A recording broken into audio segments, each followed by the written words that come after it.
अस्सलाम वालेकुम स्टूडेंट्स। जी स्टूडेंट्स, पहले हमने ग्रोथ-स्टेपर लॉ जो है वो किया है। ग्रोथ-स्टेपर लॉ के मुताबिक जब कोई लाइट किसी मॉलिक्यूल के ऊपर या किसी सैंपल के ऊपर इंसिडेंट करते हैं तो लाइट तीन हिस्सों में तकसीम होती है। लाइट का एक पोर्शन जो है वो एब्जॉर्ब होता है, एक पोर्शन ट्रांसमिट होता है और एक रिफ्लेक्ट होता है। तो ग्रोथ-स्टेपर लॉ के मुताबिक ट्रांसमिटेड और रिफ्लेक्टेड लाइट जो है वो केमिकल रिएक्शन कॉज नहीं करती, सिर्फ absorb light chemical reaction cause करती है। तो एब्जॉर्ब लाइट ही केमिकल है। लेकिन ये लॉ जो है एक क्वालिटेटिव है। ये लॉ हमें ये नहीं बताता कि कितने मॉलिक्यूल कितने क्वांटम या रेडिएशन एनर्जी एब्जॉर्ब करते हैं। ये हमें सिर्फ क्वालिटेटिव बताता है कि सिर्फ absorb light chemical reaction cause करेगी। तो अब इसका क्वांटिटेटिव रिलेशनशिप जो है वो, उसके लिए हमें जाना पड़ेगा सेकंड लॉ ऑफ फोटोकेमिस्ट्री। ये जो सेकंड लॉ ऑफ फोटोकेमिस्ट्री है, इसको लॉ ऑफ फोटोकेमिकल इक्विवेलेंस भी कहते हैं। लॉ ऑफ फोटोकेमिकल इक्विवेलेंस, इसको स्टार्क आइंस्टाइन लॉ भी कहते हैं, स्टार्क आइंस्टाइन लॉ। तो ये क्वांटिटेटिव रिलेशनशिप देता है कि कितने मॉलिक्यूल कितनी रेडिएशन एब्जॉर्ब करते हैं। तो ये याद रखें, सेकंड लॉ ऑफ फोटोकेमिस्ट्री इंतहाई आसान है। सेकंड लॉ ऑफ फोटोकेमिस्ट्री के मुताबिक एक मॉलिक्यूल या एक एटम जो केमिकल रिएक्शन में हिस्सा लेता है वो एक क्वांटम एब्जॉर्ब करता है। जब एक एटम या एक मॉलिक्यूल लाइट एब्जॉर्ब करता है तो वो एक क्वांटम लाइट एब्जॉर्ब करता है। और 1900 में क्वांटम थ्योरी जो है, वो मैक्स प्लांक ने क्वांटम थ्योरी दी। क्वांटम थ्योरी के मुताबिक जो एनर्जी है वो पैकेट की फॉर्म में मुश्तमिल होती है, E is equal to H nu. और हर फ्रीक्वेंसी की अपनी एक एनर्जी होती है, हर पैकेट की अपनी एक एनर्जी होती है जो डिपेंड करती है कि फ्रीक्वेंसी कितनी है। 1905 में जो आइंस्टाइन है उसने ये जो प्लांक्स क्वांटम थ्योरी है ये अप्लाई की फोटोकेमिकल रिएक्शन पे। और फोटोकेमिकल रिएक्शन पे अप्लाई करके उसने लॉ ऑफ फोटोकेमिकल इक्विवेलेंस दिया, जिसके बारे में मैंने अभी बात की है। लॉ ऑफ फोटोकेमिकल इक्विवेलेंस क्या है? जब एक मॉलिक्यूल या एक एटम किसी रिएक्शन में हिस्सा लेता है तो वो एक क्वांटम एनर्जी एब्जॉर्ब करता है। ये 1905 में आइंस्टाइन ने ये थ्योरी दी। 1909 में जो स्टार्क है उसने ये आइंस्टाइन का लॉ फोटोकेमिकल इक्विवेलेंस इसको साबित किया कुछ एक्सपेरिमेंट की मदद से। और उसने कहा कि बिल्कुल आइंस्टाइन ने ठीक कहा है कि एक मॉलिक्यूल या एक एटम जब केमिकल रिएक्शन में हिस्सा लेता है तो वो एक क्वांटम एनर्जी एब्जॉर्ब करता है। 1905 में आइंस्टाइन ने ये थ्योरी दी। 1909 में स्टार्क जो है उसने इस थ्योरी पे काम किया। 1913 में जो आइंस्टाइन है उसने स्टार्क के काम को मद्देनजर रखते हुए लॉ ऑफ फोटोकेमिकल इक्विवेलेंस को रीस्टेट किया, दोबारा डिफाइन किया। दोबारा उसने डिफाइन किया। पहले यहाँ केमिकल रिएक्शन का नाम नहीं था। पहले सिर्फ ये था कि जब एटम और मॉलिक्यूल एनर्जी एब्जॉर्ब करते हैं, लाइट एब्जॉर्ब करते हैं तो एक क्वांटम लाइट एब्जॉर्ब करते हैं, केमिकल रिएक्शन का नाम नहीं था। लेकिन 1913 में जब आइंस्टाइन ने स्टार का काम देखा तो स्टार ने साबित किया कि केमिकल रिएक्शन करने के लिए एक मॉलिक्यूल एक क्वांटम जो है वो एनर्जी एब्जॉर्ब करता है। तो इसको वन मॉलिक्यूल वन रेडिएशन भी कहते हैं, one molecule one radiation. This is called one one relationship, one molecule one quantum. तो ये है वन मॉलिक्यूल वन क्वांटम, कि एक मॉलिक्यूल एक क्वांटा एनर्जी एब्जॉर्ब करता है, एक क्वांटम एनर्जी एब्जॉर्ब करता है। वन मॉलिक्यूल वन क्वांटम, इसको वन वन रिलेशनशिप भी कहते हैं। और सपोज ये ए भी कोई मॉलिक्यूल है, वो जो एनर्जी एब्जॉर्ब करता है वो एच न्यू है। तो ये एनर्जी एब्जॉर्ब करने के बाद ये मॉलिक्यूल जो है एक्साइटेड स्टेट में चला गया है। यानी जब इस मॉलिक्यूल ने एनर्जी एब्जॉर्ब की तो मॉलिक्यूल एक्साइटेड स्टेट में चला गया। ये मॉलिक्यूल एक्साइटेड स्टेट में चला गया, इसका क्या मतलब? इसका मतलब ये है कि इस मॉलिक्यूल के जो इलेक्ट्रॉन हैं वो लोअर एनर्जी लेवल से जंप करके हायर एनर्जी लेवल में चले गए। तो जब भी किसी मॉलिक्यूल के इलेक्ट्रॉन लोअर एनर्जी लेवल से जंप करके हायर एनर्जी लेवल में चले जाएं तो हम कहते हैं इलेक्ट्रॉन एक्साइट हो गए। और हम ये भी कह सकते हैं कि मॉलिक्यूल एक्साइट हो गया।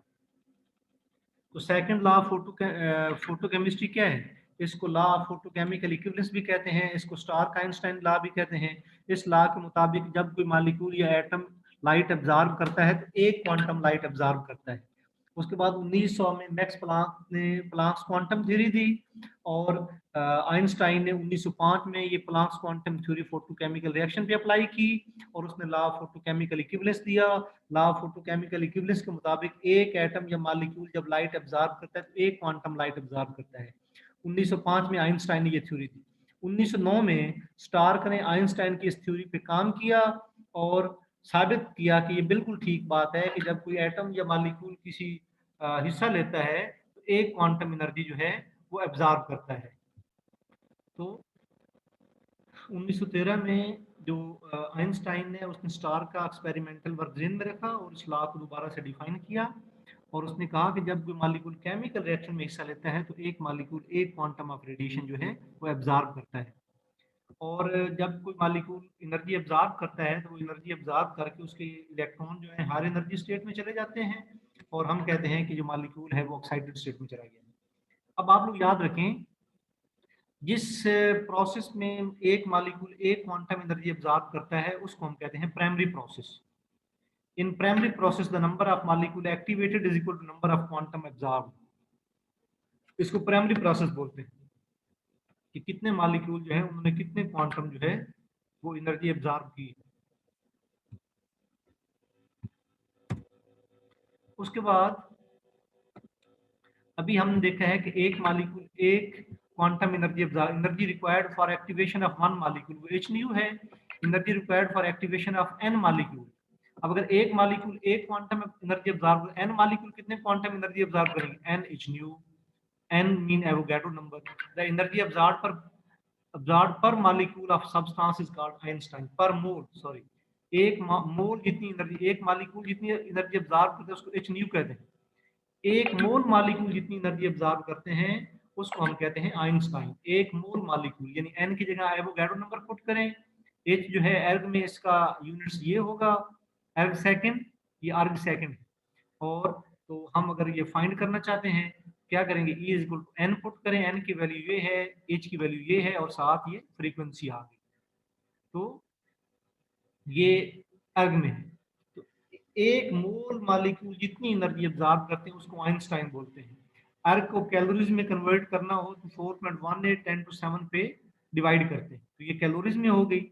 इसी तरह अब इस सारे को सॉल्व करने से आता है 9.53 10⁻11 मल्टीप्लाइड बाई न्यू। अब अगर हमारे पास फ्रीक्वेंसी मालूम हो तो हम मालूम कर सकते हैं कि एक मॉलिक्यूल कितनी एनर्जी एब्जॉर्ब करेगा, एक मोल कितनी एनर्जी एब्जॉर्ब करेगा।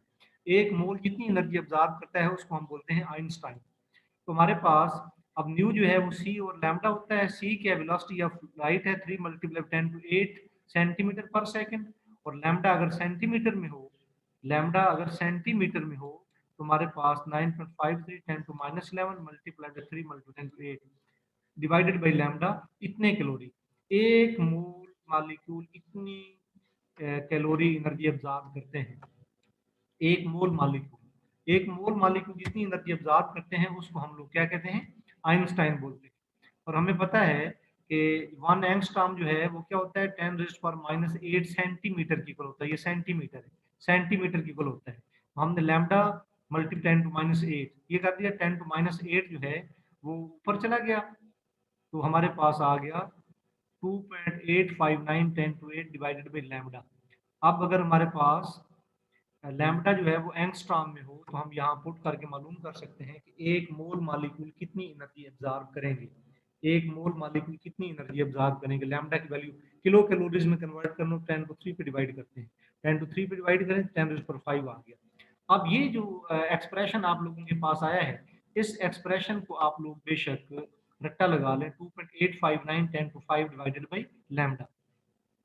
तो ये शो करता है कि वेवलेंथ जितनी कम होगी इतनी ज्यादा एनर्जी मॉलिक्यूल एब्जॉर्ब करेगा, और वेवलेंथ ज्यादा होगी तो एनर्जी कम होगी जो मॉलिक्यूल एब्जॉर्ब करेगा। वेवलेंथ एनर्जी एक दूसरे के साथ इनवर्सली रिलेटेड है।